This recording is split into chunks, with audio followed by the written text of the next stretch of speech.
तो ये था आपका जो पूरा भजन है या फिर आप इसको जो भी कहें, उनकी वीर गाथा है, जो भी उनका संवाद हुआ था, पत्रावली का टाइम था, उस टाइम समय था।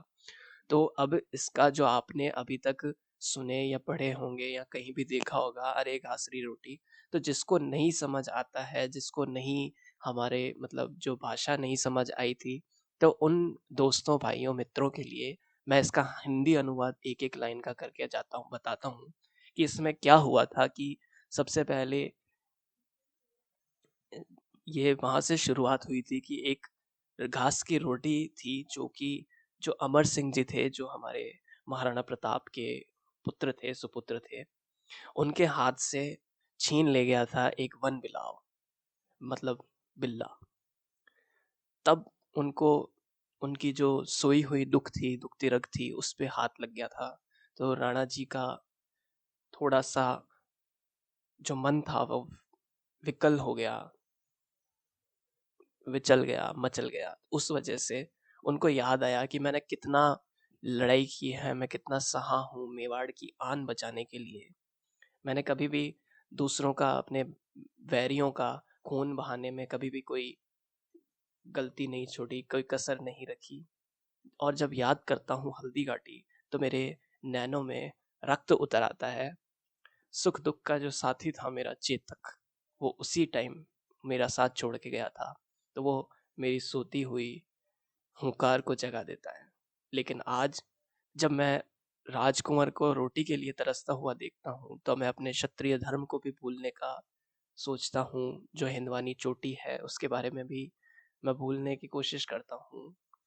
जो राजकुंवर महलों में 56 भोग के बिना, मनवार प्रॉपर जो होती है उसके बिना कभी भी भोजन ग्रहण नहीं करते थे, सोने की थालियों में, नीलम के बाजोटों पे, ऐसी उनकी लाइफस्टाइल थी। उसके बाद में भी जब वो हरे घास की रोटी खाते हैं तो उनका मन विचल हो जाता है, और उस वजह से जब वन बिलाव लेके भी भाग जाता है तो उस वजह से इनको काफी दुख का वो सामना करना पड़ता है। जो पैर जो उनके थे राजकुंवर के, वो फूलों की कंवड़ी सेज, मतलब कि बहुत ही सॉफ्ट होती है, उसके बिना नीचे नहीं रखते थे, जमीन पे नहीं रखते थे। वो आज भूखे और प्यासे सूरज के नीचे, आसमान के नीचे घूम रहे हैं। तो इस सोच से राणा की जो भीम बजर छाती थी, वो भी टूटने लगी थी, अपना मनोबल खोने लगे थे, और आंखों में आंसू भरकर बोले कि मैं अकबर को एक पत्र लिखूंगा जिसमें मैं अपनी हार को स्वीकार करता हुआ बाकी सबको ग्रहण कर लूंगा, फिर से अपने सुखों को। लेकिन जब ये लिखने के बारे में भी सोचा, तब भी उनको एक विचार आया। तो अब वो फिर से सोच रहे हैं कि मैं किस मुंह से लिखूं उनको, मैं कैसे झुकूं, अपने आन और मान को झुकाऊं कैसे, कि मेरे कुल के केसरिया जो बाण थे, जो खून से सने हुए थे, जिन्होंने अपनी इज्जत के लिए, अपनी आबरू के लिए सब कुछ अपना न्यौछावर कर दिया, अपने प्राण भी न्यौछावर कर दिए, और उन आज़ादी के परवानों की कैसे मैं इज्जत को डुबा सकता हूँ, अगर लिखूंगा, अपनी हार स्वीकार करूंगा तो कैसे करूंगा। लेकिन फिर जब अमर सिंह जी की उन्होंने सुबकियाँ सुनी थी रोने की, तो उससे वापस उनका हिवड़ा भर आया था, दिल भर आया था, मन भर आया था। तो उन्होंने लिख दिया, वो लेटर लिख दिया उन्होंने एक बार के लिए। तो जब अकबर के पास पहुंचा, तो अकबर को पता था कि ये बहुत ही सच्चे राजपूत होते हैं, बहुत ही गौरव होता है इनका, तो उन्होंने भी घुटने टेक दिए। तो विश्वास नहीं हुआ, और विश्वास हो भी गया तो उनका एक जो कवि थे, राजकवि थे, पीथल जो थे, उनको उन्होंने, अकबर ने बुलाया कि उनके जो जख्म थे उनको हरे करने के लिए, उन पे नमक लगाने के लिए। और उसको बुला के दूतों के साथ में उसको बुलाया, और फिर कहते हैं कि आज मैंने हिमालय को पिघलते हुए देखा है, कि आज सूरज को ठंडे पड़ते हुए देखा है, कि आज शेष जो है उसका सिर डोल गया है, जो नाग है उसका। और मैंने तुम्हारा ये जो भ्रम था कि राजपूत कभी भी सिर नहीं टिका सकता, सिर नहीं झुका सकता, उसका मैंने सिर झुका दिया, मैंने इम्पॉसिबल को पॉसिबल कर दिया। तो उसको उसको पीथल को ये सुनाने के लिए बुलाया गया। पीथल के बारे में कुछ बताया गया इसमें, कि वो बहुत ही वीर था, राजपूती गौरव जो था उस पे बहुत ही भारी था, बहुत ज्यादा था। वो क्षत्रिय धर्म का जो पुजारी था एक तरीके से, और राणा जी उसके भगवान थे। दुश्मनों के दिल का कांटा था, मन का कांटा था, क्योंकि बहुत ही तीखी वाणी बोलता था दूसरों के लिए। और जो कवि होते थे उस टाइम, वो मोटिवेशन के लिए होते थे, लोगों को मोटिवेट काफी करते थे कि आपको लड़ना चाहिए, आपको ये करना चाहिए। तो राजपूतों के लिए ये बहुत ही गौरव की बात थी। और ऐसे पृथ्वीराज चौहान के लिए भी, जैसे जिन्होंने पृथ्वीराज रासो लिखी है, चंद्रवरदई उन्होंने लिखी है, वैसे ही इनके लिए पीथल थे।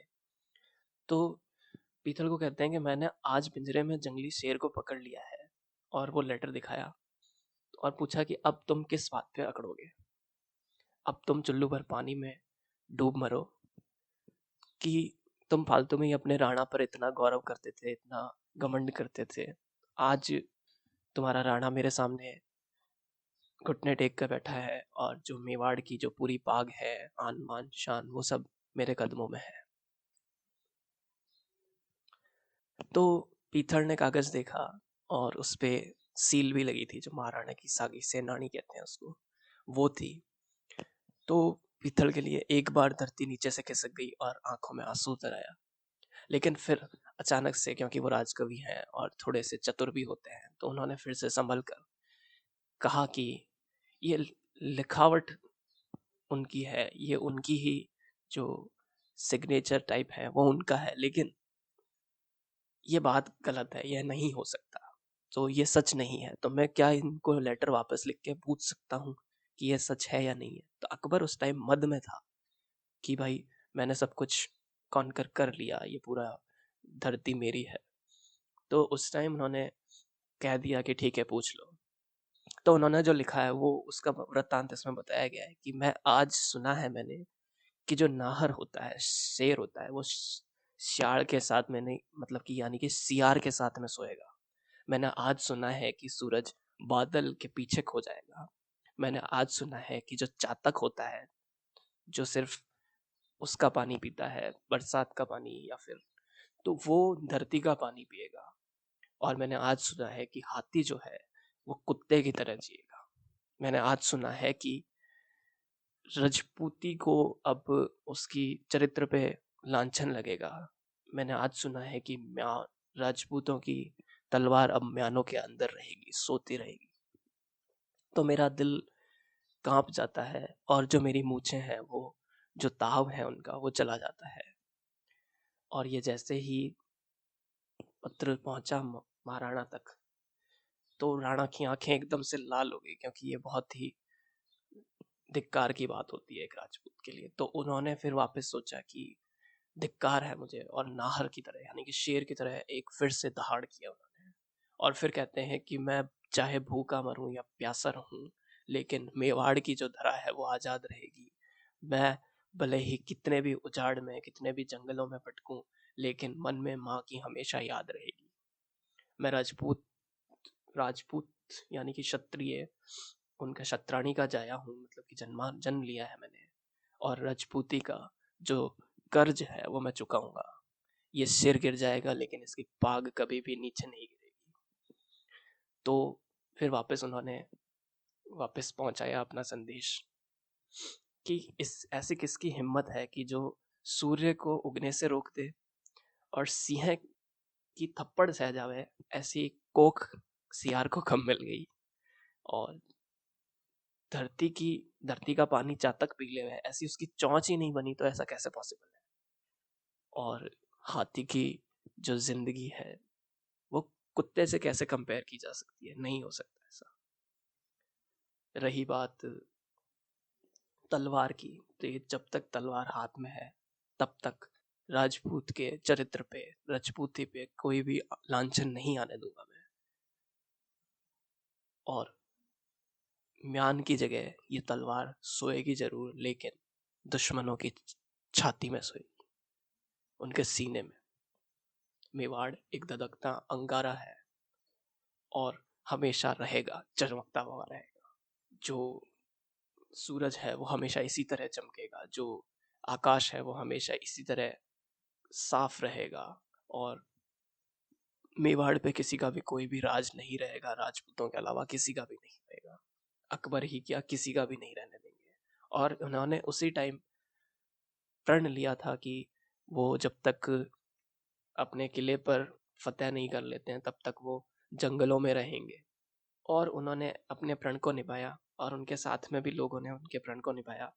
और इसको सरकार ने चित्तौड़गढ़ पर एक राजपूत का जो महाराणा प्रताप का जो फ्लैग था उसको लहराकर ये बता दिया कि ठीक है, हमारा जो राजपूती का पोजीशन है वो उस किले पर है।